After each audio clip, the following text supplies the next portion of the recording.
Rainsword, bringing back the sound of the 80s. Miles Rogers, also known as Rainsword, is a 21-year-old music producer from Newport Beach, California.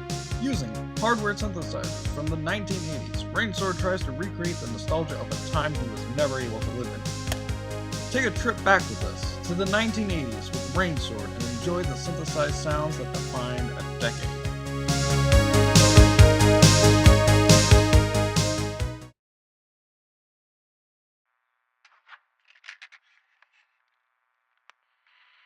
Well, all of the music I upload to SoundCloud, which is basically the biggest music sharing site for people who make their own music and don't really have a record label to go through. Even major artists also use it. But you can upload your music there. You get followers, to people who like your music to follow you. You can get likes. People can comment on your stuff.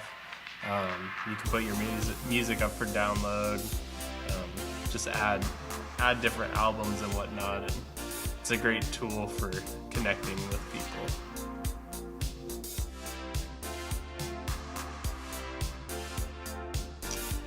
Well, the music I make is 80s inspired, and the genre it would be classified under is usually dreamwave or retrowave, outrun, synthwave, all music that people make nowadays that's inspired by the 80s and is pretty much all synthesizer. No acoustic instruments are used. Most people use synths from the 80s or software synthesizers that replicate those synths, and yeah. Since your music's very heavily influenced by the decade of 1980s, what draws you to that decade of music? Well, I would say pretty much all music in the 80s had synthesizer in it, and that's kind of my favorite instrument.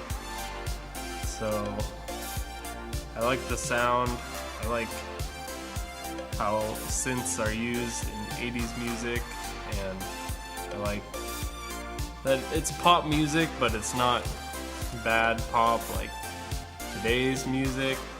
It is more musical, and it has a good melody and better songwriting. So I just figured that that's kind of the decade that I'm most interested in because of how they use the synthesizer and how they compose music with it.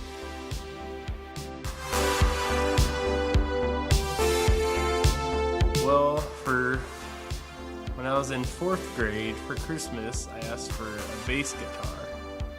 And so I got that, and then that's the first instrument I really learned how to play. And my dad taught me how to play that. And then I guess I just went from there. I learned how to play piano kind of too on my own, and also trumpet, and that's what I played in high school and junior high. And then from there I got a synthesizer for Christmas my freshman year of high school. And that's when I kind of started making electronic music.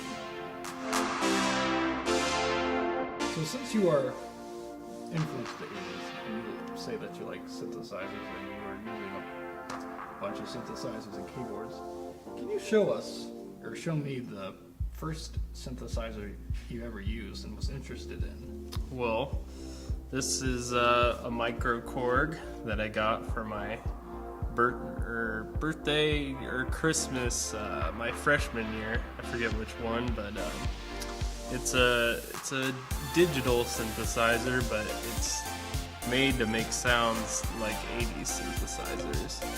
So you can control all your sounds on here and make your own different sounds, and that's kind of what got me interested in other synths that were actually from the 80s, but this is what I started making electronic 80s music on.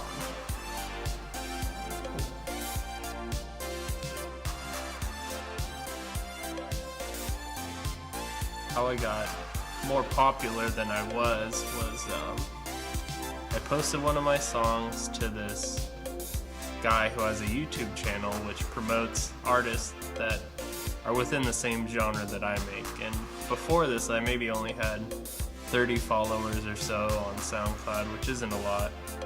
And after he posted one of my songs, Summer Breeze, to YouTube, I gained a lot more people following me and wanting to hear more music from me.